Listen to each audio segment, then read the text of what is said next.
physics rules. M. Emily Stewrat, the science rat.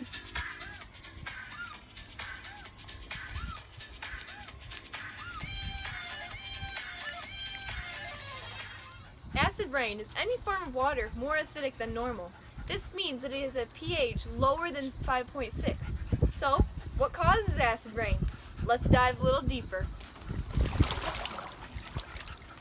As people burn fossil fuels, sulfur dioxide and nitrogen oxide enter the atmosphere.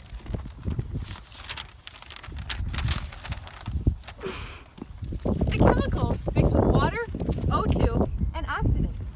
The sun makes reactions even faster, so more of the solution is created. When it rains, snows, or is foggy, acidic solutions impact Earth's surface in a process called acid deposition. This process can take days, or even hours. Acid rain or acid deposition affects both living and non-living things. Trees are weakened and more likely to get diseases or bugs. Soil isn't able to hold nutrients as well. Animals, especially aquatic ones, are sensitive to change in pH. Some fish aren't even able to reproduce in acid water. Buildings can be hurt too. Now let's go to the lab. Today we're going to be modeling what happens to acid rain on buildings. To do so, we have this piece of sidewalk chalk and white vinegar distilled. Let's see what happens when acid rain comes on a building.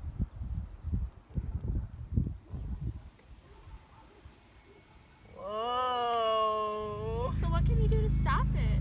I'll tell you, little girl. Humans are indirectly affected by acid deposition and they cause it.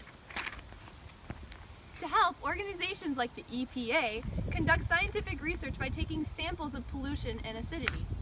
More air pollution means more acid rain. Whoa! This means that it is important to filter smokestacks to keep chemicals out of our air. Another way to help stop acid rain is to develop cleaner energies. Solar, wind, hydroelectric do not release sulfur dioxide or nitrogen oxide into the air.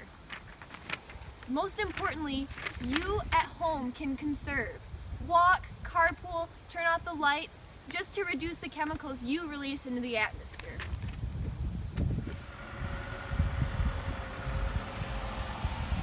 You could also try to drive more fuel-efficient cars, like a hybrid or a Prius. Now it's time for you to make a change. That's all we have time for today. Thanks for watching.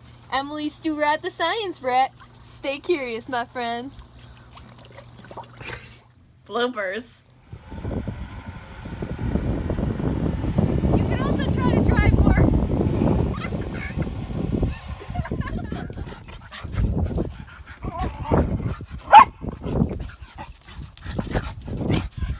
So what can we do to stop it? I'll tell you, little girl. As people burn fossil fuels, sulfur dioxide and nitrogen oxide enter the atmosphere. The chemicals mixed with water or acid deposition affects both living and non-living things. Thanks for watching.